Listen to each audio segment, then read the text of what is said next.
This episode of the podcast is brought to you by patreon.com/lightscameranonsense. Visit patreon.com/lightscameranonsense to help support your favorite new movie podcast. Now, let's roll that reel.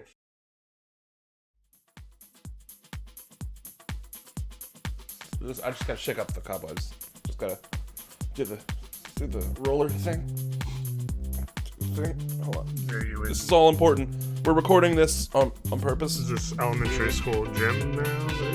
What is that? What? Huh? You're good. What are you gonna say? No, you're good. What, big dog? You're good. What? Alright, fine. Hello, everyone, and welcome to another episode. I messed it up. That's barely playing. Fuck. That was recent. That was a couple of days ago. That's not my fault. That's on you. That's not my fault, says the one person speaking. Shut up, everybody. Everybody calm down. Shut up. I gotta get this away from me. I'm peeking. Much like my accomplishments and achievements, I'm peeking. Hello, everyone, and welcome to Lights, Camera, Nonsense, where we give you all the latest movie magic you may have missed. I'm Nick Nerf Simmons. And I'm Zach, something equally as weird Smith. Oh, come on, it's relevant. It's super relevant. Yeah. And on November 21st, 2020, let's roll into the previews. But before we do that, because let's roll into the previews is in my beginning intro / rigmarole, Zach, happy birthday. Oh, thanks. You're so old. You're an old fuck. Damn it, I cursed. You're an old bitch. I'm just gonna commit to the bit. You're so old. Look at that. Look at all those gray hairs. My bit was originally gonna say my middle name was fucking, so I guess I had more self-control than you did. I have no self-control. Come on, man. Yeah, happy birthday. We missed it. It was in between our little short break here in between the episodes. Yes. Congrats. I'll buy you a cake later. I know. It'll be a cake in the shape of like a naked lady holding a smaller cake, and on that cake it'll say, "You old fuck." It sounds like an expensive cake. Well, I'll make it myself. You know, you can hold on to that one. You can hold on to that one. I'll make it myself. Zach, it's also the episode before Thanksgiving, so I think we are in the process of what we are going to talk about on this episode. We should also give thanks to some of the movies that have come out this year, some of the actors who have performed well. All five of them. And just, appreciate what movies have given us this year, which is barely any. Thanks, COVID-19. But let's just move on. Thanksgiving is all about, getting together with families and contracting a deadly virus, and then spreading it amongst your peers when you get back to work the next day, or next week, whatever. Yeah, it's just an American pastime. It is. Zach, what have you been watching? So first up, I'm gonna go off something I'm almost positive you didn't watch, and that is I've been watching the newest season of our series, rather, of the Great British Bake Off or Great British Baking Show, depending on which region you're in. I watch that show. Do you? I watch it with family members that I'm not with because they live in a different location, and I don't trust that they're not sick. So yeah, no, it's one of those reality shows that I don't normally, turn on myself, but I'll watch with family members. It's like Project Runway. I'll watch RuPaul's Drag Race. It's just certain reality shows I can't really pull myself to do. I'm more story driven. See, Bake Off for me is just like a good warm hug. So it's happy. Yeah. It's joyous. Yeah. Is Matt Lucas still involved in the show? Do you know who that is? I don't know who that is. Okay, well, he's on the preview on Netflix, so maybe I'm just... Are you sure we're talking about the same show? Yes. I'm pretty sure. Are you sure?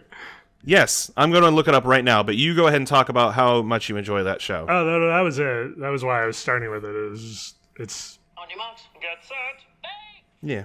With Mary Berry. Mary Berry hasn't been in the show for seasons. Well, the preview that they are playing right now has Mary Berry in it.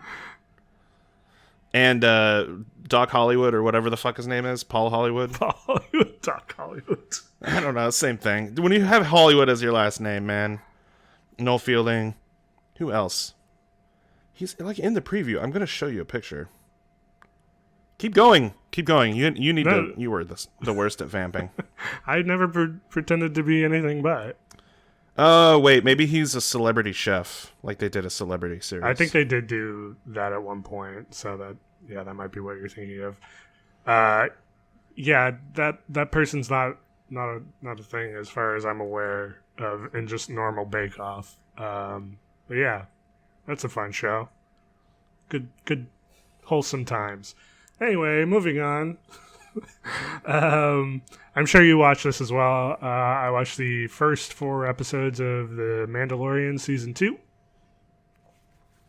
Hey, he's the guy. He's this guy. Oh, I'm not. I didn't know that was his name. That's Matt Lucas. He was Bald Man. He was in Alice in Wonderland. He's been Bald Man the entire time. Tim Burton in the Alice in Wonderland movie. Yeah, he's a very Finnish British comedian. He's funny. Yes, he is funny. He's a very funny man. They never say his name though, so that's not my fault. All right, that's not my fault. You need to research and look it up. Anyway, good. I'm glad you're enjoying your fucking British bacon show. Yes, it is, and you totally sandbagged my progression there, but it's all right. I also watched the first 4 episodes of Mandalorian season 2, which I'm sure you watched as well. Yes, I did. How are you liking the story so far? Yeah, it's good. I think it's pretty on par with season 1 so far in terms of pacing and just like general events transpiring.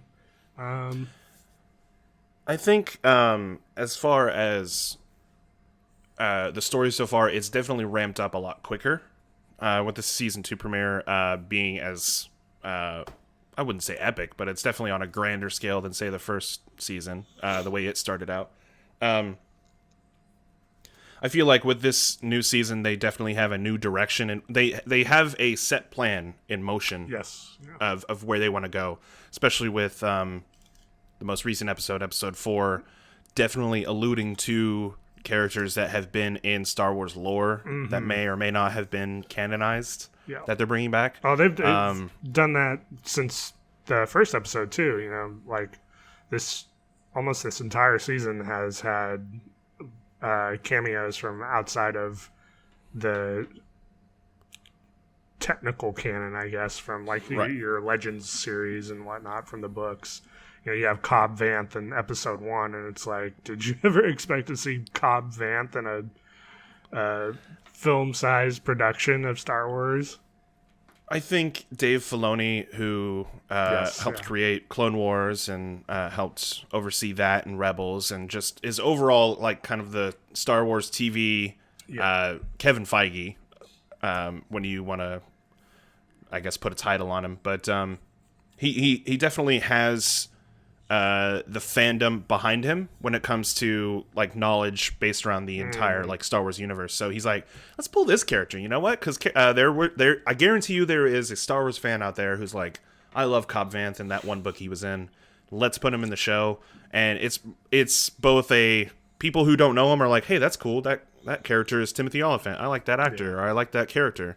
And then that other person in the audience is like, oh, this is really fun. I know who Cobb Vanth is. I want to enjoy, what he does. Or, so it's kind of fun for everybody. Yeah, or even people just coming off of Clone Wars where they're like, oh, Bo-Katan, showing up. Yeah, really enjoying it. Not much else to say other than that. I'm excited for where it goes. Yeah. I guess technically off the back of that, I restarted Clone Wars once again. Not restarted, but I picked it back up, and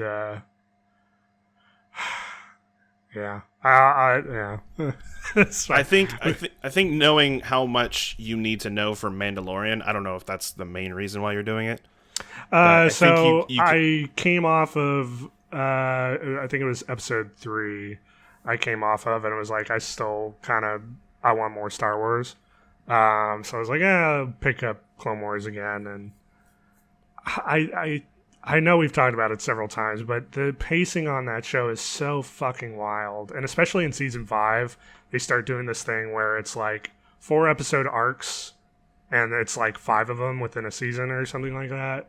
Yeah. And that's good in terms of like if you get a good arc and you're like, hey, I'm really enjoying this. I get several episodes of this.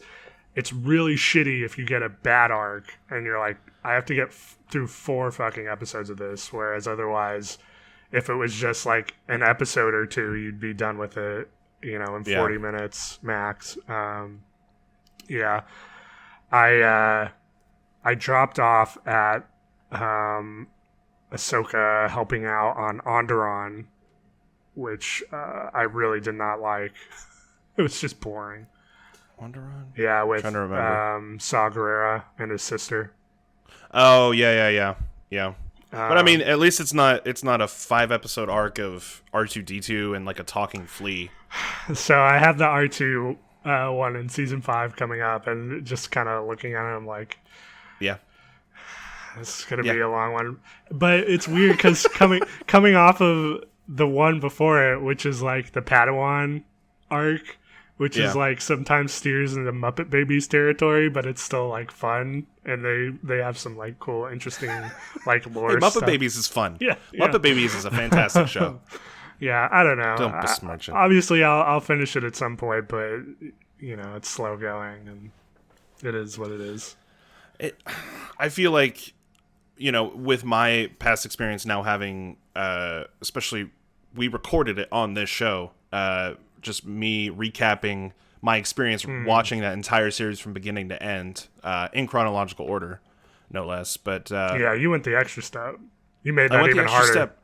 But like you can go in chronological order and totally skip almost entire seasons worth of episodes and be okay.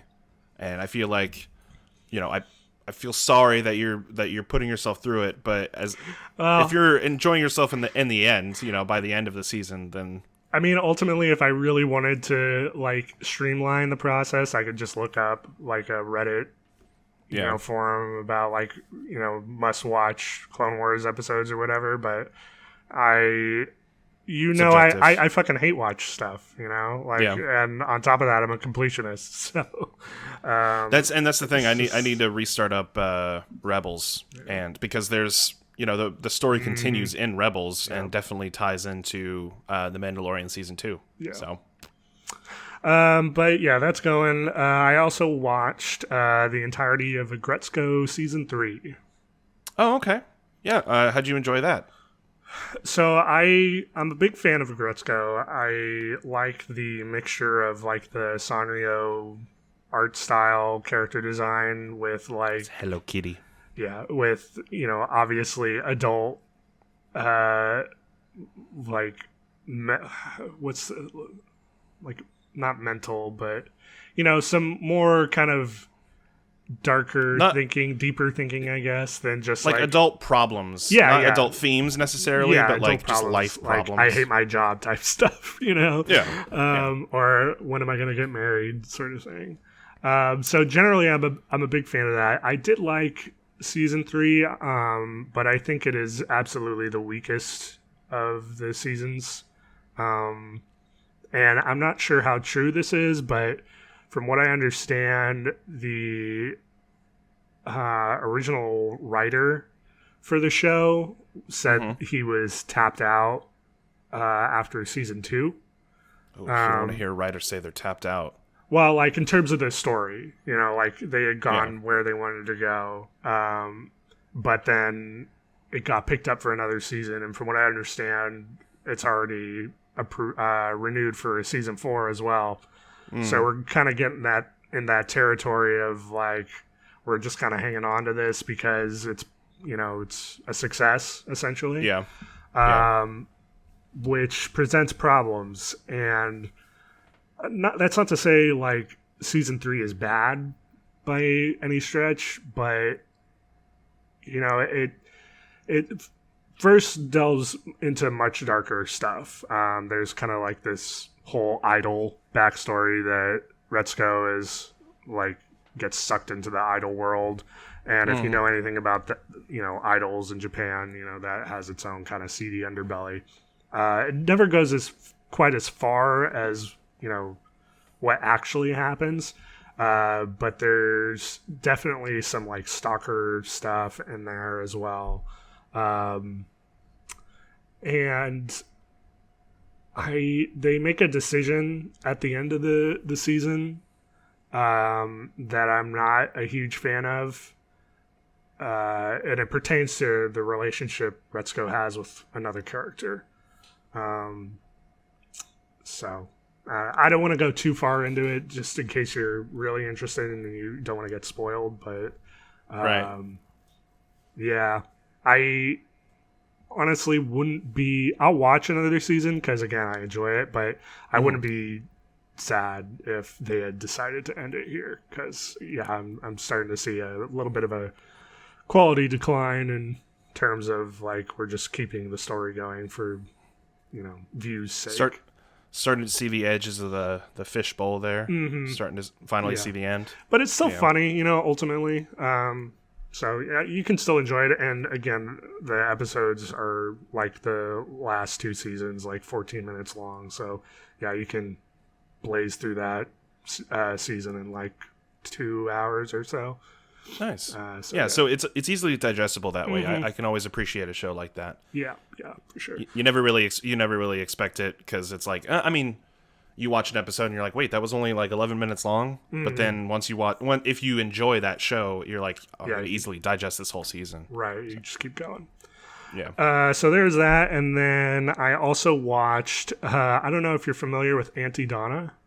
I am. Is one you watched as well? Yes. So Auntie Donna's Big Ol' House of Fun is a new show on Netflix. It's from the eponymous Auntie Donna. They're like an Australian comedic group who's done a bunch of stuff on like YouTube. I think they were doing stuff on Vimeo like way back in the day. Yeah. They've been around for a hot minute, and they finally got this Netflix special / season to just kind of do whatever. In that respect, it is like, I want to say, how many episodes was it? Like 6? Like 6 episodes. 6 episodes of internet shit posts. Yeah. Just back to back. It's the dumb jokes you make with your friends that you never really want anyone else to really listen to. Yeah. So what was your overall takeaway on this? So I loved it. I loved the total randomness of it. There's one small downside to it, to where if you are a huge fan of Auntie Donna and you've watched you've consumed a good chunk of their content on YouTube, that they do some repeats of sketches that they know are funny and they know are successful, so they put them on the show to be seen. But yeah, there are some bits and sketches in the 6 episodes on Netflix that I have seen before, which kind of took away from the total enjoyment / runtime of the show. But other than that, I felt like it was too short, and I could have definitely seen, even more episodes of it. I loved it. Yeah, that's interesting to hear you say that, because I had never seen anything from Auntie Donna. As far as I'm aware, I'm sure I've seen something here or there, just as big as they are, but I didn't retain any of it if I have. So I had just kind of like heard a little bit about this, and then I had seen the bump, and I'm like, that looks really funny, so I'm gonna watch that. So my experience as a ostensibly new viewer, Right. it was different from yours in that I didn't really recognize anything in there. Yeah, I'm a little mixed on certain things, but I would say it really feels like they hit their stride like right at the end of the season. And if they had gotten like 2 or 3 more episodes, I think they could have really fleshed it out, like really hit a good high point. That's not to say like the early episodes in the season are bad or anything, but I did have an issue where I thought like the majority of the big laughs for me were from like little small bits. Like Creaky Door, I lost my shit at. Yeah. And then along with that, the fruit that. Well, I'm gonna fucking kill you and your entire family. Well, that's the little box that whispers sweet nothings. Yes, that one. That was probably the hardest I laughed in the entire show. Oh man. But then the fruit that only recites like Christopher Nolan movies. Oh So yeah. when you touch them, yeah. So like the small bits I really like because they're so like batshit crazy and just bam, you're done. Yeah. The small or the bigger bits had a tendency to run a little long. I felt like, with the exception being the Ellen DeGeneres bit that Yes. goes too long and then wraps around to like going on just enough. Yeah. Which is part of the joke, so it worked. But yeah, there was a lot of longer ones that I was kind of like, all right, I'm kind of done with this. But yeah, small bits like the aforementioned Creedor and like Egg Helms. Egg Helms. Oh yeah, was a Egg good Helms. bit. Yeah. And then he actually changed all of his social media Yes, to I say saw Egg that. Helms. That's Yeah. funny. Yeah, it's funny. If you like absurdist humor and just like nonsense, how did you come up with that stuff? Then yeah, I'd definitely give it a check it out. So a little bonus factoid, a little fun fact for you, Zach. A little fun fact for you. It's produced by Scott Aukerman's or Ed Helms' company, whose name actually escapes me, but also Scott Aukerman's Comedy Bang Bang Productions. Yes. And he actually shows up in an episode, but it definitely has this kind of Eric Andre-ish Yes, absolutely. Comedy Bang Bang type of absurdist humor. So if you enjoy those programs, then you'll definitely enjoy this show.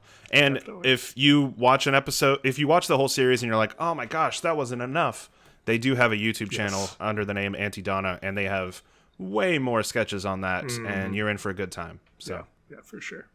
And then the last thing I watched was I am about 2 episodes away from finishing out Queen's Gambit.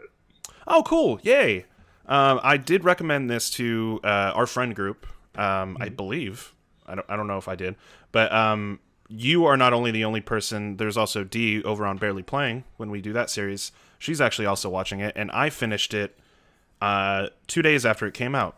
Nice. So what do you think of the series? Yeah, well, so far so good. Anna Taylor, Anya or Anna? It's I think it's Anna Taylor-Joy. Anna Taylor-Joy. Yeah, What a she's wise. phenomenal, as per usual. I haven't seen New Mutants, but I would assume she's probably a strong point of that movie, if anything. I will tell you in a minute. Oh boy. Yeah, the direction's great. For if you're unaware, Queen's Gambit is a fictional story about a, I guess, child prodigy, girl who's orphaned, and the orphanage she's staying at learns how to play chess, and just from there it follows her journey into like climbing the chess ranks and possibly becoming a grandmaster. Again, I haven't finished it. I'm 2 episodes away, so I don't really know how it turns out, but Right. I know it's based off the novel or novella. I'm not sure. I think it's a novel of the same name, and it's loosely based off of previous grandmasters like Bobby Fischer, and then amongst others. But yeah, really, really good direction. I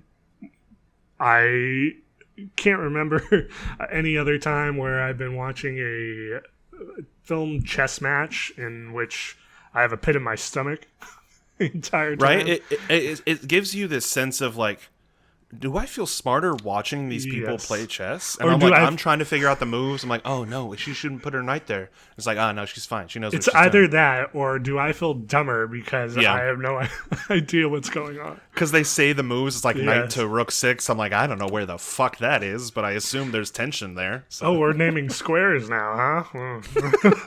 And that's like episode 2 where she Yeah. asks the janitor who's teaching her how to play chess. Yeah. She's like, wait, there's names for the squares? He's like, yes. I'm like, oh, okay. Yeah, and then the show also kind of it takes place in the 70s, I believe. I believe it's actually or early late 60s. Yeah, yeah, 60s. You're correct. Yeah, Yeah, because it takes place over a majority of her life. right. So there's also the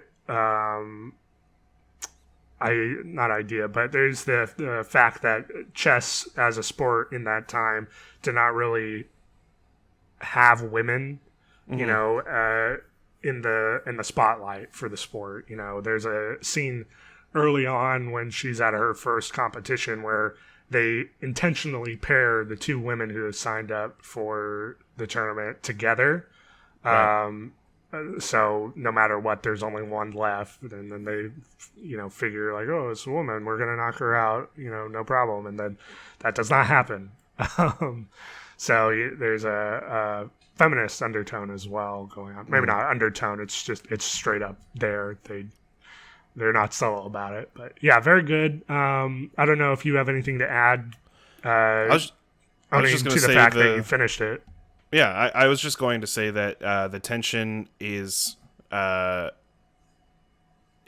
throughout. You know, whether it's the problems of trying to overcome her being the first woman to actually like beat all of these regional chess masters when she's young. You know, being a chess prodigy, to going on to face a Russian grandmaster and who's like the number one in the world later on in the series, but. There's, and I feel like I say this with every miniseries that I watch, but there's a little bit of a lull in the middle part. I would say like around the time when she's in Mexico. I believe you've probably passed this part. Yes, I am. To where she's back at the house where she grew up, or not the house, but there's definitely kind of a lull in the story there where they're trying to find out the next Step. Basically that the next tension, the next way to move her forward to, I need to face the number one guy in the world because I'm pretty good at what I do. So other than that, there's tension throughout. I think the acting is done fantastically throughout the entire series. I think Thomas Brody Sangster, Yes. and we just talked about him last night. What is his name? Is it Harry? Yeah, Harry Melling, who is having a fantastic 2020. Yes, we have to his mention Renaissance. again. Yeah.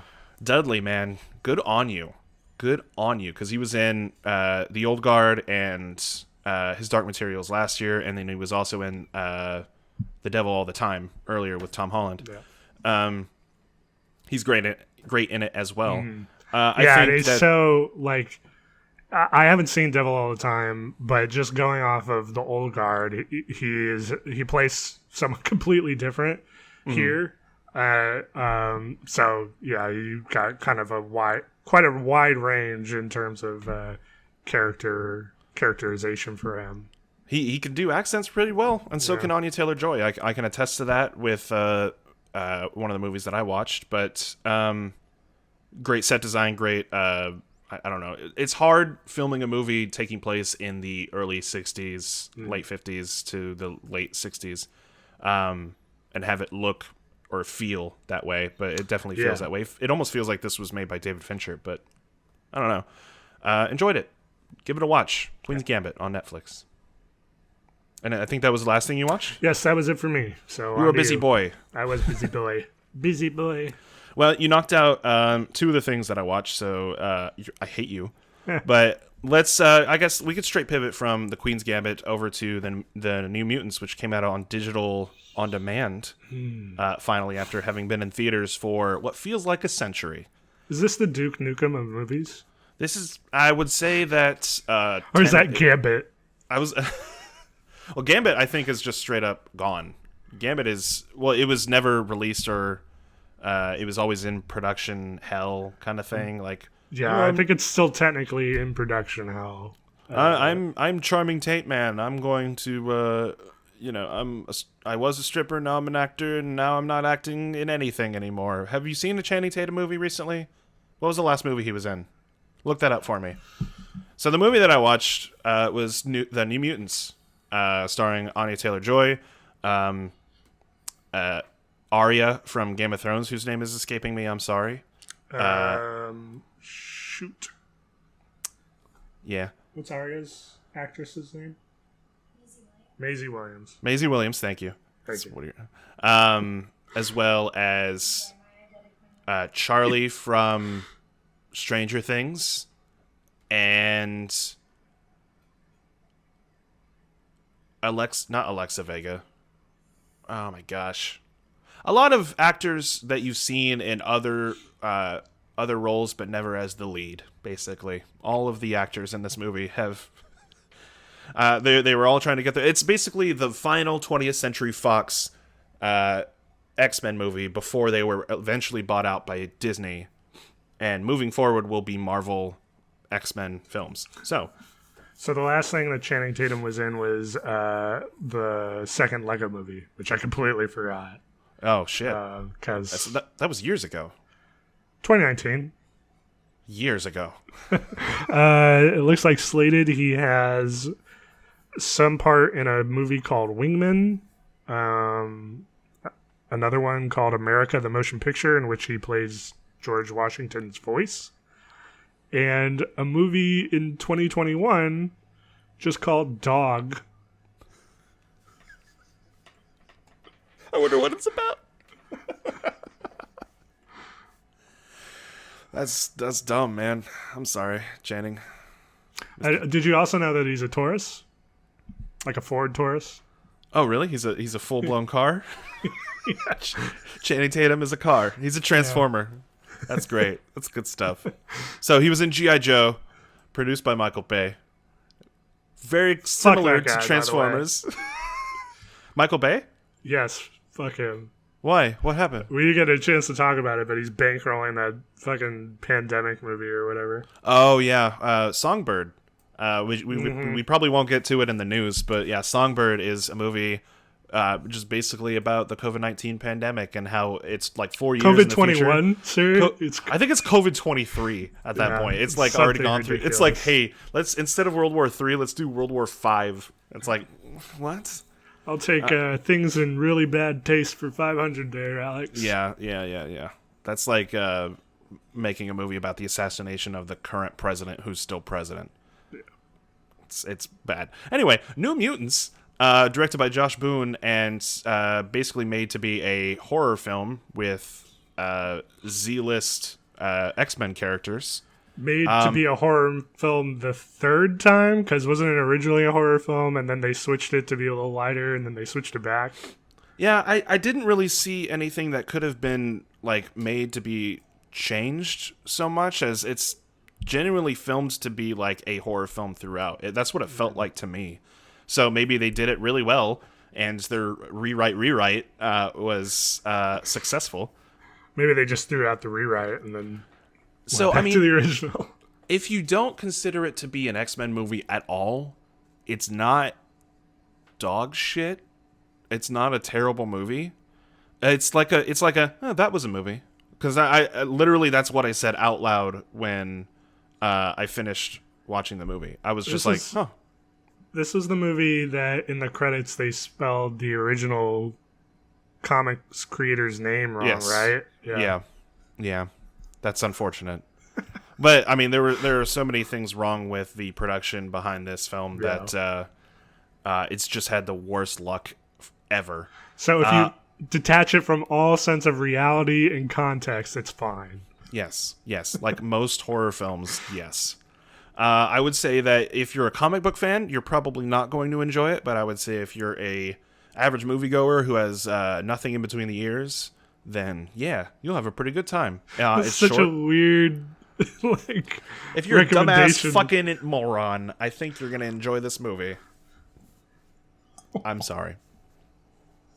But it's there. It started out fairly positive, and then it just went downhill really quick. No, I'm saying that. Well, okay, so the CGI, the acting, it's all fine. The story is very, very flimsy, and while they do try to allude to a sequel or an extended universe within this own movie, it's not happening. I mean, it's unfortunate because it's I think the third X-Men movie to allude to a Mr. Sinister in their universe. So who knows? But I mean, if you were really looking forward to watching it in theaters and you never got the chance to due to the COVID-19 pandemic, it's now available. but I would not set your expectations super high. It's not bad. It's just okay. It's just like leaving... What was that other superhero movie where Solo? It's just like you left that movie going... I like that that's a superhero movie.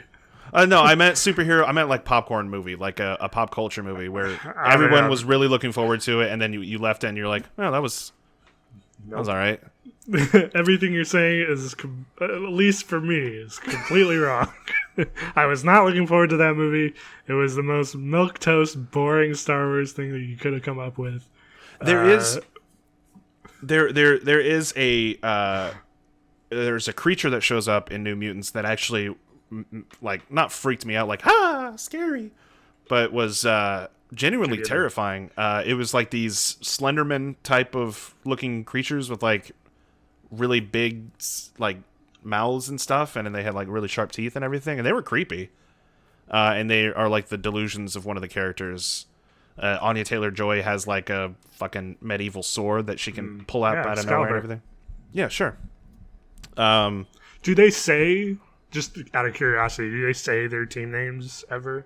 No. Is that a thing? No. But I mean, if you're a comic book fan, you're supposed to know who the characters are. Well, yeah. So I looked up the characters before I watched the movie. Yeah.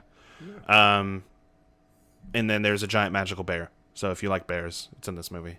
If you're a big fan of The Edge, starring Anthony Hopkins and Alec Baldwin, there's just like that movie. There's a giant bear. Where did that pool come from?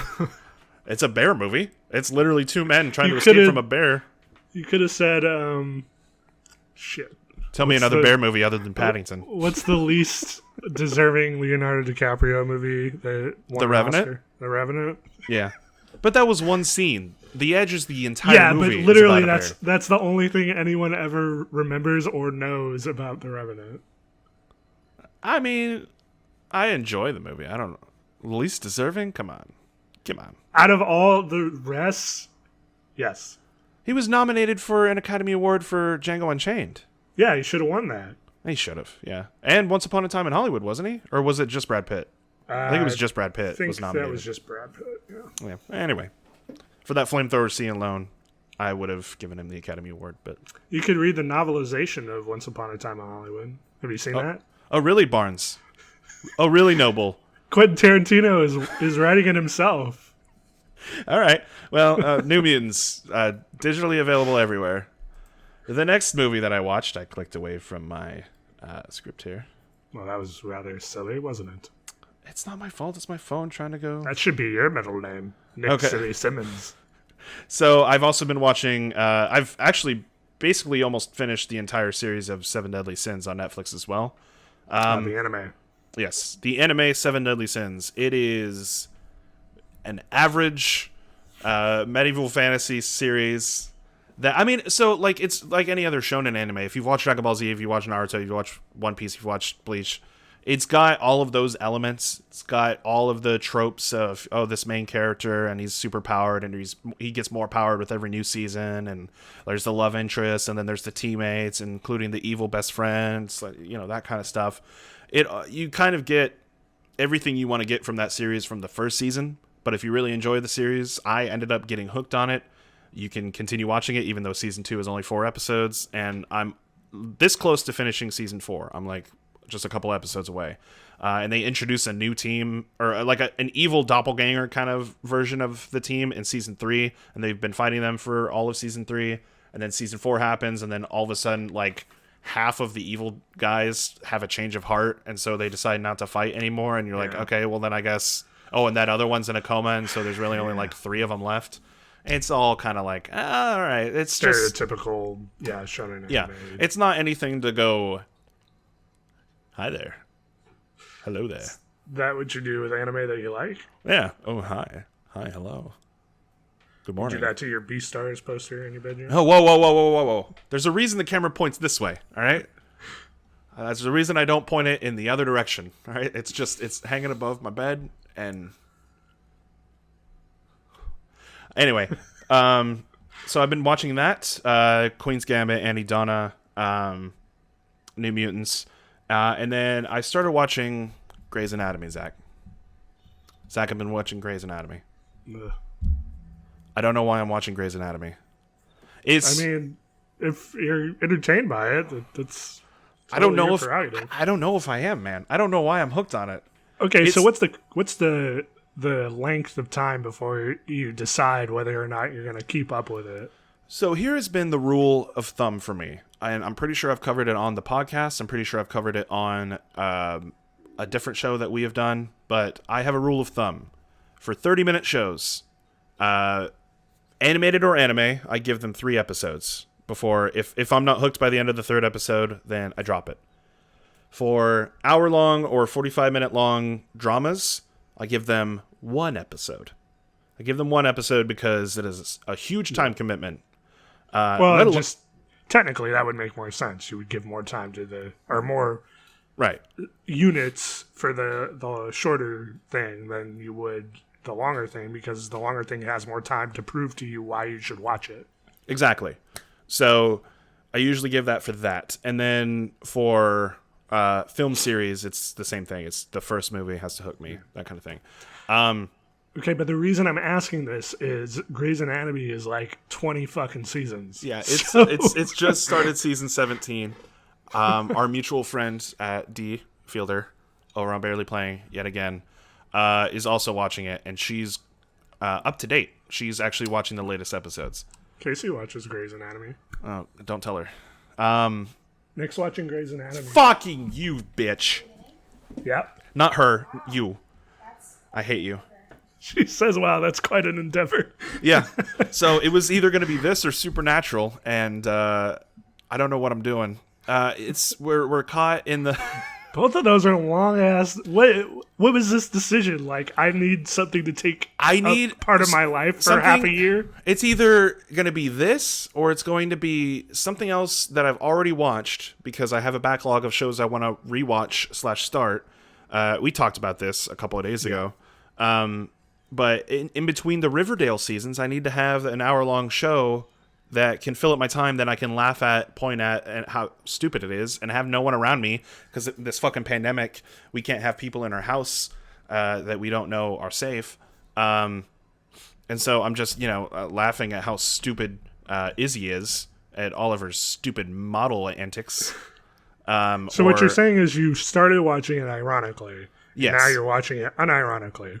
Well, I can drop off at any time. I feel like I can drop off at any time. I feel like this is a cigarette situation where I could just be like, no, thank you. Yeah, but you need a patch for that. I mean, I don't really have an addictive nature, Zach. I don't know if you know this. If you're gonna quit cold turkey, you're gonna end up watching like compilation videos on YouTube of like best George and Izzy scenes. Well, here's the thing, though. D has already ruined a majority of the characters being on the show or not on the show. But hold out. What was the first season of Grey's Anatomy drop? It's like 7 episodes. No. Like, when did it first come out? 2005. Okay, I think, that was like 15 years ago. Okay, but tell me, Zach, is there a character on the show that has been on the show since the very beginning? Yes. I don't understand what your gripe is. For the audio listeners, I'm shrugging my shoulders in wonderment You're at how you wouldn't think. I wouldn't assume that all of the characters would be there from beginning to end. For 20 seasons? Look at It's Always Sunny. They've been on the show for every single episode. Oh, that's not true. Dennis left for an entire season, but a majority of the characters were on for the entire series. But it's a hospital show. I mean, did you watch ER? Like half those people died too. What? George Clooney was on the first season, I think, of that show. Why would they die? They're doctors. They're impenetrable. Yes, but when you go up onto the helicopter pad, straight face, and you like raise your arms up, and you get like fucking. Is that how somebody dies? Yeah. Someone loses an arm. I think someone also gets decapitated too by helicopter blades. There's always something that happens in ER helicopter. or Grey's Anatomy. Yeah, no ER. Well, It might happen in Grey's Anatomy too. Holy sweet fuck! I might keep watching this. Zach, I don't know. This is Riverdale all over again. It is. It is. But it's like, it's not that it's poorly written. It's just that there's some like Why the fuck wouldn't you just tell them that you want to be the head resident doctor or whatever? Come on, see, McDreamy. First season, and bring it back to Riverdale too, right? You always start fairly grounded at the beginning, but then as the longer you go on, the more extreme you have to get because you have to keep pulling people back in. Right. So you're you're gonna see some crazy shit. Maybe I should just pivot to like even trashier CW shows. I think I went the wrong direction. I think I went for something that I would be able to laugh out loud or talk out loud about how stupid it is. When it comes to the characters' decisions, and I need to pivot more towards the network itself that hosts these shows. So, like, Riverdale's on CW. I feel like I need to go more towards, like, the originals / Vampire Diaries, or go back to the DC shows and just laugh at how stupid they are. But I feel like it's a lot. This is just me speaking, but I've watched a fair amount of Grey's Anatomy, too, just by virtue of secondhand nature and it being on around. I would choose Grey's Anatomy over practically anything on the CW network. You hear that, Warner B. Frog, or whatever your fucking name is? No. Don't mix up WB33 with fucking CW. CW? Sir. Is that not the same thing? It's CW is a merger between WB and UPN, which both those separately had some fucking bangers on them. I completely forgot about UPN. But when they merged, it was just like, yeah. I have strong feelings about the WB33 and UPN 21 merger. Let's I don't know what I'm gonna. You'll find out more about my Grey's Anatomy progress come the next episode. But until then, let's dive into the news, Zach. Yes, let us dive. News. I think we've had like seveul variations of the news theme song every time, but I'll create it. I'll make it one of these days. That's not a judgment. I like the variation. You know, you never know what you're gonna get. Exactly. It's like aside from the word news. It's like the box of chocolates. You know. Exactly. Oh, fucking coconut. Oh, God. I don't know why I'm British. Yeah, why are you British? I don't know. When I go to Britain, I will buy a box of chocolates and I'll let you know. Before news, the reason I said Narf at the beginning for my middle name. Oh, yes. Animaniacs came out on Hulu. It did. And I guess neither of us watched it. Well, I thought that's what you were getting at. I thought you had watched it. No, I was just alluding to it. I think I'm going to start doing that with the middle name thing. Wink, wink. Or I'll forget. Yeah. You'll probably forget. But it's fine. We don't pretend to be professionals here. I had planned to watch it, but then I watched a shit ton of other stuff, so I didn't really have time for it. That's okay. You chose to go back to the series that has destroyed you time and time again with Clone Wars. Yeah, well, I gotta finish that at some point. And then you gotta watch Rebels with me, you know? Yeah. All right, back to news. All right. Anyway, news. So first up, Sony is apparently in talks to acquire Crunchyroll for what it sounds like is around just under $1 billion. That's a hefty yen. So for those who don't know, Sony actually already owns Funimation. I didn't know that, actually. And as of this moment, nothing's been finalized with the deal between Crunchyroll and Sony, but AT&T currently owns Crunchyroll. And they've been looking to kind of offload that for a while now because AT&T's in a shit ton of debt. Yeah. But Sony is seeing this as kind of like another way to expand their anime portfolio. And that would be a huge get for them. Absolutely. That's basically the entire anime market, at least on the United States. Sure, yeah. I mean, they wouldn't have like specific licenses like they do with Funimation. They would just have the streaming platform at that point. But yeah, it would open up more avenues to possibly other acquisitions, as well as partnerships. So yeah, pretty interesting if that happens. I know a lot of people were kind of like initially skeptical of this because obviously Sony's a really big company, and if you don't know that AT&T already owns Crunchyroll, you might see this as kind of like a big company acquiring small company sort of thing, but really it's just trading hands. So ultimately, you probably wouldn't see a whole lot of change, but other than maybe like some extra attention. So really, probably a positive. I would definitely see if this all went through, I'd definitely see a merge between Funimation and Crunchyroll when it comes to their platforms, whether it be streaming certain licenses on one service or the other way. Right. Or merging both of the companies in general and having both services be on one platform and rename it. Well, a big thing with Crunchyroll for a while now has been the fact that Funimation shows are a little harder to come by unless they're a little older, because Funimation has their own streaming service off to the side. So it would be interesting to see if, like you said, they would kind of conjoin the two, so you wouldn't have to spread yourself thin so much. Just like that. So that's in the works. Nothing's finalized, but we'll see. We'll see how that goes. All right. Well, that just means I gotta watch more anime. Fuck. Yeah. Well, I was actually reading a thing. Anime has been, obviously it's been increasing in popularity over the last 2 decades just by virtue of having more of a Western audience or more Western availability. But even Netflix, they just released a report like 2 or 3 weeks ago, I think, that was showing that a huge boom in their viewership has been coming from their in-house anime development as well as their acquisitions. Hence why their what do you call it? License deals. Right. And they're looking to do even more in-house development in the future because of that boom. That's why we have shows like Castlevania being renewed.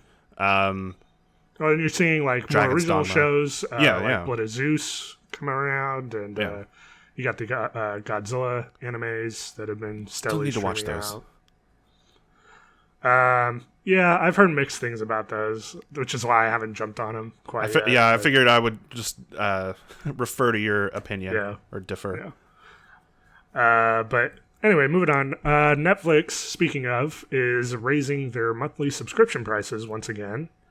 The general kind of, standard, yes. That was in sync. That was good. Yeah, you're welcome. The standard membership will be increasing from $12.99 a month to $13.99 a month, and then the upgrade from that, which includes an extra 2 simultaneous screenings as well as 4K viewing, will be increasing from $15.99 to $17.99. Okay, so it's not as huge as a price hike as, say, Hulu with their live TV? No, but we are, with that standard membership, kind of getting into the HBO Max territory. A lot of people scoffed at that $15 price tag on HBO Max, and they still do, because that's not cheap. I think for a lot of people, that's probably kind of going up on the higher end of what they're willing to pay for streaming subscription service. Now, granted, Netflix was already over $10 before this hike, right? Because of the last one. But I think if you're scooching even closer to that parity sort of lane with HBO, where you're on the higher end, and Netflix has been running into a lot of criticism lately because they keep canceling all their fucking shows, you might be finding yourself in a situation where you're not having as large of an influx as they would normally be aiming for. And maybe that's part of this decision. Maybe they're like, we're plateauing on our membership. So maybe if we do this increase, that'll account for that plateau, where it would be the same as if we just had more people actually subbing. Right. Now, they said, PR being what it is, that they never look at trends or anything like that to determine price increases. And this is this is such a PR thing. They look at whether or not they can provide that value. Yeah. And I don't think quantity has ever been an issue with Netflix. Obviously, you'll never run out of shit to watch on there if you're just looking for something to watch. But I think they really do need to kind of look internally at their decisions being made about canceling shows. Really at that third season mark, you're kind of running the risk of being axed. Depending on your not even depending on your production budget. Your production budget could be really low, but if for whatever reason someone in the marketing department gets a stick up their ass, or the wind blows a certain direction, they're like, you know what, let's cut it for seemingly no reason. I mean, BoJack still had a huge audience by the time they canceled it, and the creators came out at that announcement and were like, man, we could have gone for a long time. Yeah. But, we're lucky enough to be able to finish it, because sometimes that just doesn't happen. Yeah, instead of ending on a cliffhanger. I think we harp on Netflix a lot for being the streaming platform that cuts a lot of their shows, and they are known for doing that just drastically on like a base level. But they're not the only streaming platform that will be known, sure, especially in the future, for axing shows far before they need to. I mean, we already have shows that have not been renewed on, say, what is Apple's platform? I forgot. Is it Apple just TV. Apple TV. I almost said Apple Plus. I'm like, no. Apple TV, Disney Plus, throwing their hands up in the air when it comes to renewing some of their original shows that they premiered last year on their platform, and HBO having a long history before their streaming platform of canceling shows far before they were hitting their stride. So, to be fair, yes, Netflix has been around for a long time and are known for having everything that sticks to the wall will keep for at least a season. Yes. And if it starts to slip, if we start to see it move on that wall, that egg, that little bit of egg that's stuck there, if it starts to just droop and get all gooey and smell, then we're going to have to cancel it. I can definitely see that, and I'll agree that for sure there are many other platforms that have an issue with canceling shows regardless of if it's Netflix or not. I think the problem with Netflix, at least from a what's the word, where you're being like honest with your audience. Forthright? No. Shoot. What's the word? I'm not sure where you were going with it. Open? Yeah, I guess you want your audience to know that you're open with them, or you're providing all the information available. And I think the feeling with Netflix is that they don't do that, because you have these shows that do have a large audience, or shows that are on for like a week and there's not like a huge not every show, especially when you're on such a huge platform as Netflix, where you have a bajillion things to watch, is going to do gangbusters day one. Some things are a little bit more slow burn. That's why we have the cult shows that we do. Yeah. And eventually you get to a point where word of mouth. I mean, Game of Thrones did not start out as a like HBO's hugest show. Right. It wasn't until about end of season 2, beginning of season 3, where they really started to hit their viewership stride. But season 1 was kind of like, yeah, this is normal. Pretty normal viewing habits for our audience. So I think the issue comes out when it seems like, regardless of numbers, and maybe they have different numbers on their end too. That's another problem with Netflix. They're not open with the back end, like what's going on their end of things. So to the audience, it's just like, I don't understand. You guys were pulling in hundreds of thousands of views on day one of a show dropping, and season 3 was super critically acclaimed or whatever, and then you just decided to cut it because it's not bringing in new subs. Right.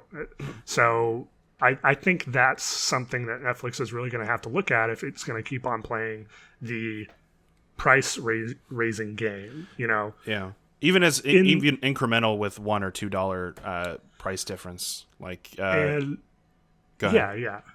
Sorry, I was just going to say, and in terms of HBO, for sure, they started out with a large a higher end, sub price. But with that, you get not to, but HBO does have a prestige with it, like people will hear HBO and you think prestige television. Mm-hmm. So marketing wise, they've always been able to kind of rely on that for people to buy in. Some people would buy like another TV package, cable package, a tier higher than what they needed because they wanted HBO. Right.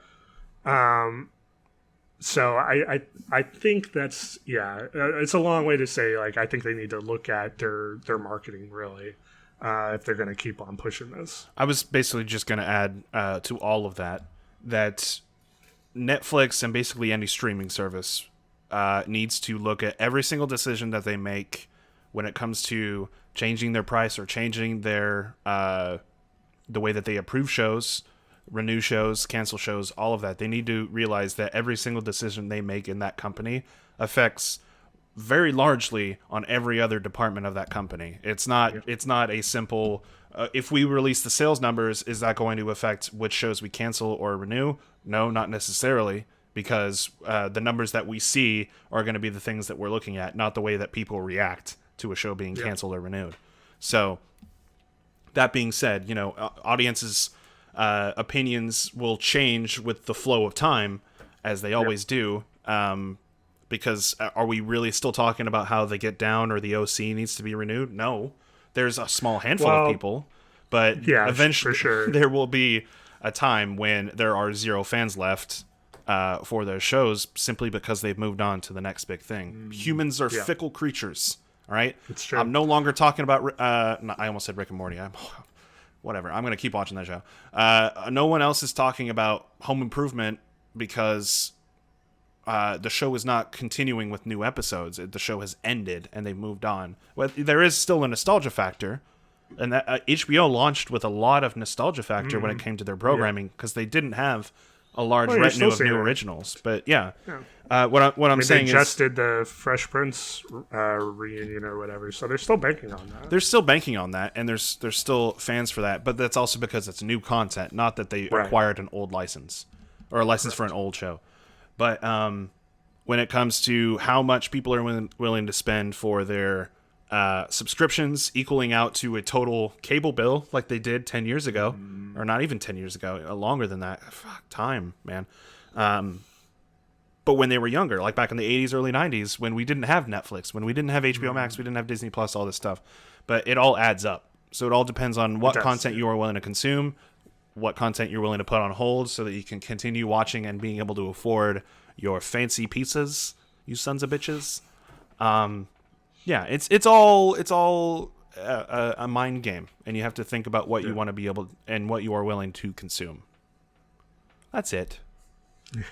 Agreed. Moving on. That being said, that doesn't affect me because I don't pay my Netflix bill. I use my mom's Netflix. There you go. Hey! That's the proper way to do it. Umbrella Academy has been renewed for a season 3. Nice. I feel like it was eventual because of how willing they were to leave it on such a big cliffhanger after season 2.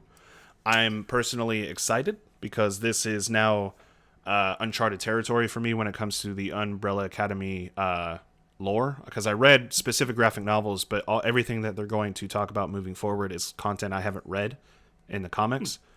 And I think that the show has pivoted in a different direction than the comics as well, so this will be interesting. Nice. Watch Umbrella Academy on Netflix. One day. It's a good show.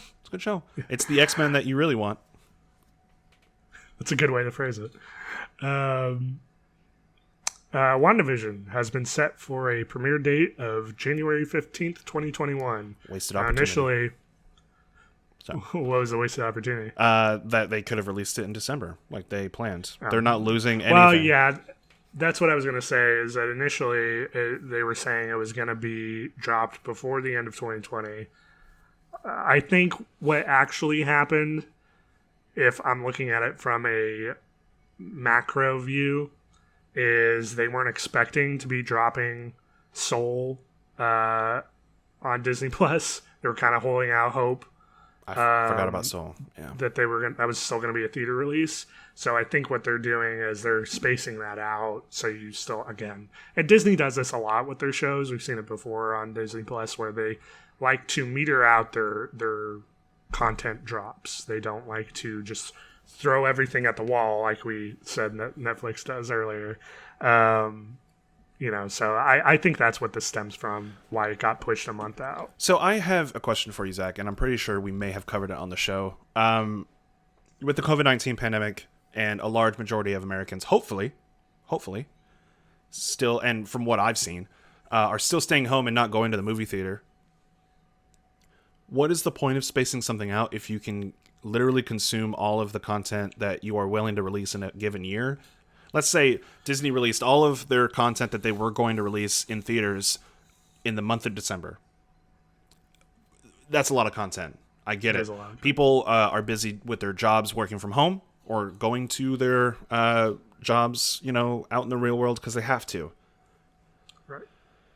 Still, releasing it, let's say all in 1 month, people would be able to, understandably, be able to watch it from home more easily than if they had to go to the movie theater in a normal year, right? Right. So I don't disagree with that point. But if I'm going to look at it from what I believe their perspective is, you got to look at it from a marketing perspective. And that's without even taking into consideration that feasibly there would be no way for you to, I know it's a hypothetical, but there would be no way for you to release your whole slate for a year in 1 month, just because there are differing production dates and schedules and stuff like that. So right. Obviously, not everything's going to line up and being finished, but I understand the sentiment. If you have a batch of 4 things that are finished by a certain time, why wouldn't you just all drop that in, say, a single month, and then that month can have all those? And well, I will say, outside of the marketing perspective, is they technically do that. It's just a lot of stuff that not everybody's going to be interested in the same thing. The documentaries or the... Yeah, like they release like 2 Nat Geo documentaries like every week, it feels like. And, if you're into that sort of thing, then you would couple that with anything else you're interested in. If you're watching Mandalorian, or when WandaVision comes out, if you're watching that as well. So you do have other things to watch on there, depending on what your cross-section of views are. But say, theoretically, you're the only person, the only reason you're subscribed to Disney Plus is for Mandalorian and the eventual Marvel shows, right? Right. So from a marketing perspective, if those are the 2 things you're interested in, we have Mando going from, when that start, October? Yeah. Oh, there's only 4 episodes left. Right. So from October to the end of December, that's what you have. That's your value get for that person. That person will already be subbed for those months for specifically Mandalorian. Right. And if their cross-section is WandaVision, you're going to want to release that at a certain time where they are now, that value proposition is extended past those months where Mandalorian is dropping, to now include WandaVision through, the first 2-3 months of 2021. Right. So I think that's generally what their thought process is on dropping these big production things, just because they know that there is that cross-section, generally speaking. So if you're going to do that, you would want to extend the reason for those people to keep subscribing to your service. Now, granted, that brings into question of whether or not there's actually a reason to stay subbed to Disney Plus past that, if those are the only reasons that you're there. Right. But you can, rant and rave all you want until the cows come home. But generally speaking, unless you're pirating that stuff, then you're going to end up, as a consumer, resubbing to Disney Plus to watch that second show. Or even forgetting to unsubscribe. Correct. Well, and then there's a whole other thing with, as we're going through our day-to-day, humans just only have a capacity for so much, right? So, like, say they dropped all of Mandalorian and all of WandaVision all on one day. You could watch them, whatever your leisure was. What happens if halfway through Mandalorian you have a life event and get caught up in that, or works really hard and you don't really feel like doing that, or you just don't really feel like watching anything that, for that week. You get caught up with video games or reading or whatever. Now you as a service have to combat the fact that human mind will most likely forget that thing's there. Yeah. Especially when you're looking at something like Netflix, where the deluge is just like, and that's the technical sound for that, by the way, of a deluge. So there's a ton of different, variations and that go into determining, why you drop something when you do. You know what's funny? As soon as I finished my argument or my point, I knew as soon as you were going to start talking that you were going to mention all of the reasons why. And this is not a dig at you, and it's not a dig at me, but sure. As soon as I finished my point, I knew you were going to mention all the things you just mentioned. And I'm like, no, all of that makes sense. My example was poor in releasing all the content in 1 month, but spacing it out, and of course the whole point of subscriptions and everything that you just mentioned. And then I realized that you're literally arguing against the very thing that you yourself, Zach, are all about, which is basically trying to binge the entire season in one weekend as opposed to week by week. No, I have never, pretended to be on the right side of that argument. I know me. So the fact that I'm watching Mando from week to week is in itself abnormal for me. Right. At this point, I generally don't do that. So yeah, no, I totally get it. I just thought that was kind of funny as you were making that point. Yeah. What else do we have? So moving on, let's do Deadpool 3 is officially in development. Nothing finalized yet, but at the current time, it's in development from the Screenwriters, the sister duo behind Bob's Burgers. They are Wendy Molyneux and Lizzie Molyneux. So if you like Bob's Burgers, hey, that's good news. I love Bob's Burgers. I was going to ask, what do you think about Bob's Burgers? I love it. It's a great show. Ryan Reynolds obviously still on to executive produce. It doesn't sound like the director from Deadpool 2 will be on for this, just by virtue of scheduling conflicts. David Leitch. Yeah. Of John Wick fame. Yes. So that could go either way. Granted, it could still happen because it's still in very early development. So, maybe if it goes on long enough or there's an opening somewhere, he could get back on. But it doesn't sound like he was included in any of the writing, preemptive writing submissions. So that's what it's looking like. But yeah, love Bob's Burgers. Great humor. And it, again, also sounds like that they are sticking to a hard R rating. So that's awesome. And I know a lot of people will be happy about that. This will be the first Fox property to be, as far as we know, yes. This is the first Fox property to be included in the Marvel Cinematic Universe. Yeah, so Kevin Feige will be on as a consultant. Yes, as a consultant. I almost said Marvel Cinematic Universe. That is also maybe not confirmed because it could also be its own standalone movie as well. Right. They could still kind of stick to that. It's separate timeline we're not really sure. I have a feeling they won't. I have a feeling they're going to straight retcon and have him be in the Marvel Cinematic Universe in a very toyful and playful manner. But yes, very fourth wall breaking. I'm sure it'll happen. They've already done it with like certain ads and stuff, like pictures of Ryan Reynolds on Instagram with Ryan Reynolds in a Mickey Mouse hat or whatever. Yeah. Anyway. So yeah, good news for that. I'm excited. And then Dan, I hope to God I'm saying this right. Dan Trachtenberg. Yes. Okay. Has been tapped for an upcoming new Predator film. Now, this was supposed to be under wraps and played very close to the chest. He even came out after this leaked and said he was pretty bummed that it did because I guess they had some kind of thing lined up. Probably as kind of a reveal. Yeah, that's what it sounds like. Kind of a reveal where, like a trailer or something starts off very separate, and at the end it becomes clear that it's a Predator movie. But that being said, it did leak, and so he has confirmed that he is attached to this.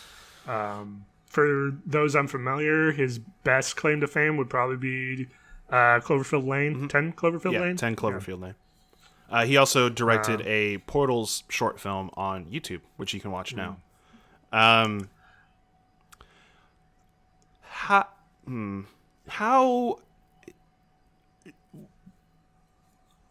is this being made? Or why, I should say.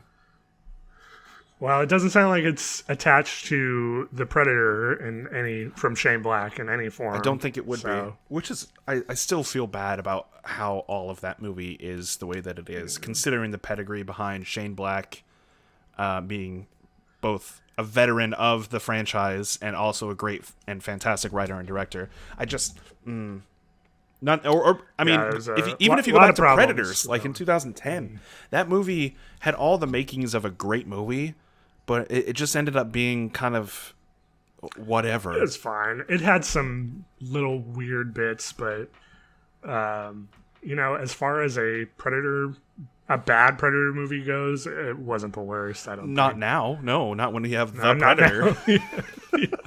Plus, I don't even know what kind of article you're going to be able to put in front. Is it just going to be a Predator? It's probably just going to be Predator. Is it going to be like just a straight up reboot? Yeah, I'm sure. I mean, I don't have it in the docket here, but that's what they're doing with Scream. That's true. There's a whole thing about, what's the new title for Scream 5? And it's Scream. 5 Cream. Which, I don't know if you've seen, Jack Quaid, star of The Boys and son of, I almost said Randy Quaid. Dennis Quaid. Dennis Quaid. Nephew of Randy Quaid. Recently released, because he's cast in the Scream reboot, a picture of him with the Ghostface character holding 5 cartons of milk, and it says 5 Cream, and I want that shirt. So if anybody watching this is willing to send me that shirt, I will watch it. I will watch the movie wearing that shirt, and I will post a picture of it. I promise, because I will watch this movie in theaters, because I will be vaccinated to hell by that point. Hopefully. Ideally, fingers crossed. Fingers crossed. I'm. What are your thoughts on a Scream reboot and a Scream sequel and the Scream franchise overall? I mean, I like generally most of the Scream movies, and this new one is supposed to be taking on, there's always that meta commentary in Scream movies, so this one's supposed to be on reboots, which is kind of weird because that was kind of like the fourth one in a weird way. It was like the fourth one was it was like that halfway thing between a full reboot, but then also a sequel. It was a remake-quel is what it was, because it was technically a sequel to the original trilogy, but also a remake with a younger cast. So this 5 Scream or 5 Cream will be, that's what I'm going to call it. You can't stop me. Sure. I mean, Scream 4 was Scriforum. Yeah, Scriforum. Yeah, that's right. It's like I fucking hate it when they do that. Like, remember the game Driver and they replace the E with the 3? Yeah, the E with the 3. Yeah. I think I made an example of it the other night, but Fate of the Furious is F8 of the Furious. Fate, yeah. And Fast 9 is just F9. F9. F9! But, where was my point? Oh, basically that this is going to be the first Scream film not directed by Wes Craven.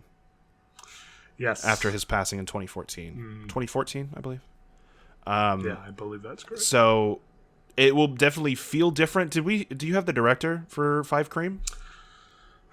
I'm not going to stop. You can't. It's never. No, please don't. It's never going to get old. Let's see. Scream 5. Director. Dan Trachtenberg. Matt. he's Matt Bettinelli Olpin and Tyler Gillette. So a 2-director team. That's right. It's the Ready or Not team. Oh, okay, yeah. Because I think we mentioned that on the podcast.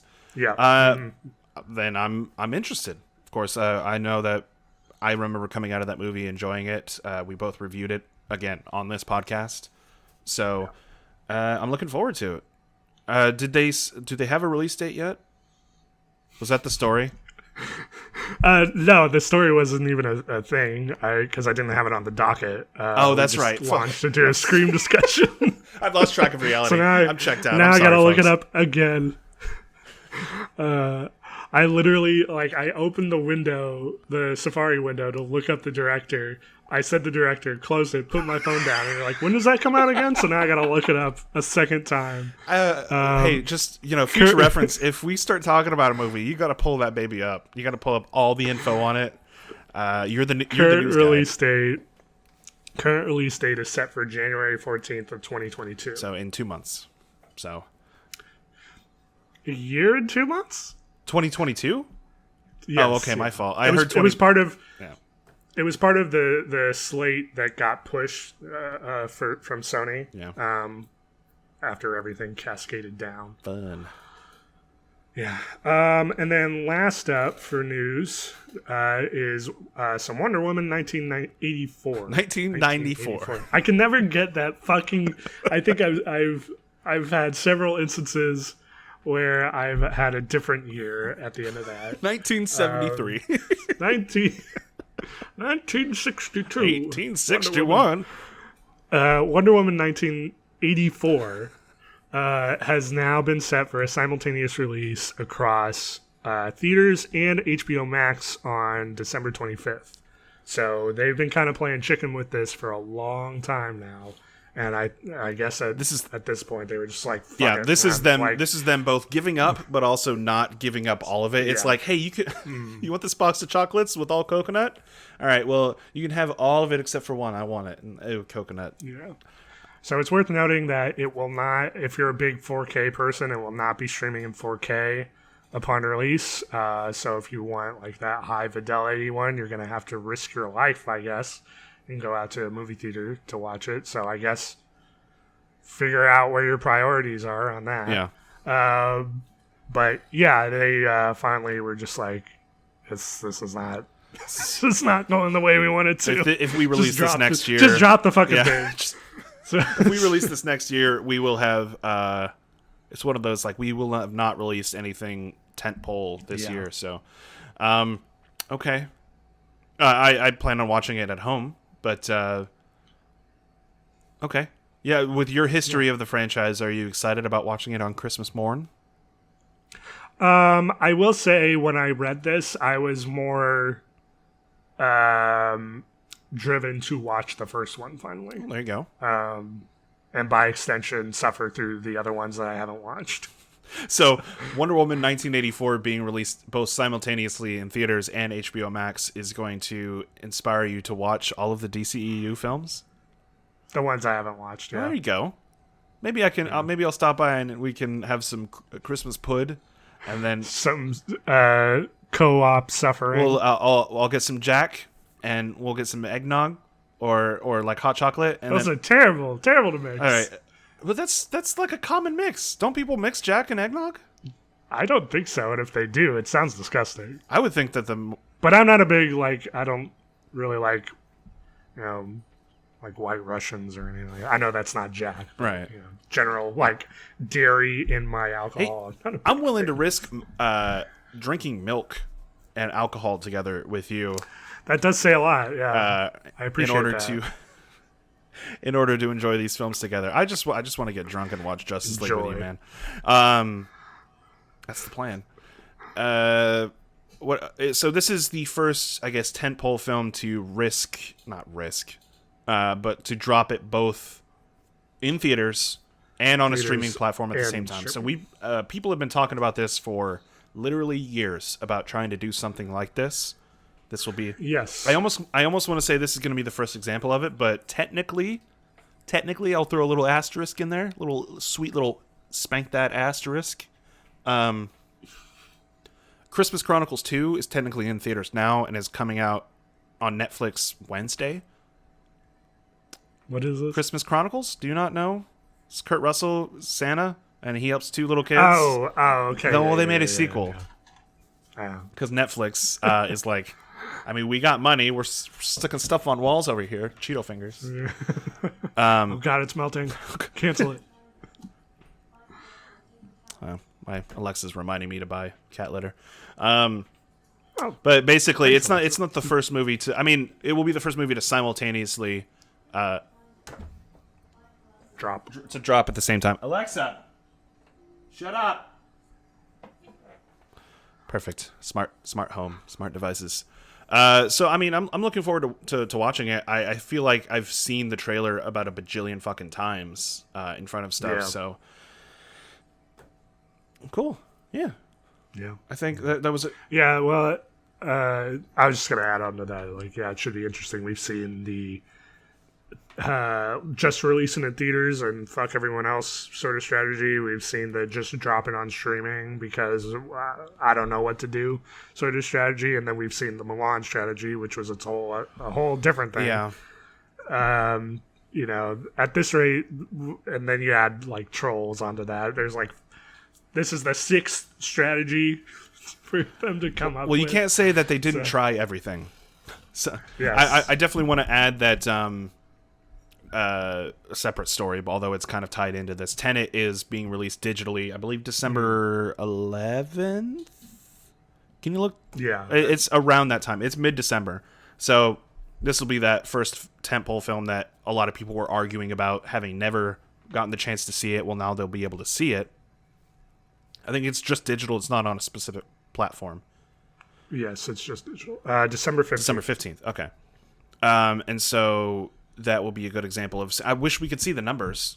Tying back into an earlier argument in this episode, being able to see the numbers on the difference in how many people stream this as opposed to who saw it in theaters. I have a feeling that kind of info will not be readily available until like maybe 2 or 3 years after. Yeah. Well, and I can bring it down all the way down to the darkest of points, but the people that may have risked their lives to go see it in theaters may not be around anymore, and so that metric may come into play. Yeah. I'm just saying that as horrible as it is to bring up, I think it's a absolutely spot on point. So again, figure out your priorities. the value of a movie ticket is not worth the value of, say, your sister-in-law, as much as you hate her. I'll bring up the mood a little bit. Sure. Fuck sisters-in-law. You know what I mean? Anyway, this has been Lights, Camera, Nonsense. I forgot the outro. Hold on. Keeping you updated despite our best efforts. We kept you updated. We gave you a little break. I want to apologize for that. But we kept you updated. So how about you just get all the way off my back? Yeah. Well, maybe like halfway off. Halfway off, and then like scratch that lower part because it's Or been itchy. maybe actually like climb up farther. You know, like Yoda, and just kind of like clamp onto your my head. Yeah, like Yeah. how adorable is Baby Yoda, by the way? Just puking up little blue milk Oh yeah, macarons. the macarons. The macarons. Okay, I'm glad I wasn't the only one that saw those. It was like those are just macarons. That's so macarons are space food. That's a space food. Macarons. Yeah. The French are aliens. Tune in every 2 weeks for all the latest news, reviews, and what else, Zach? How do you those? Make sure to email us at lightscameranonsense@gmail.com, or, you know what? Baby Yoda at lightscameranonsense.com, because I want to hear all of your thoughts on Baby Yoda and the latest Mandalorian news. Let's talk about those Shadow Troopers at the end of episode 4. Spoiler alert, I just spoiled episode 4 of Mandalorian. Oops. Not really. Okay, well. Wink, wink, wink. Thanks for tuning in, and we will see you next time. Bye. Oh, it's beautiful. This music's going beautiful.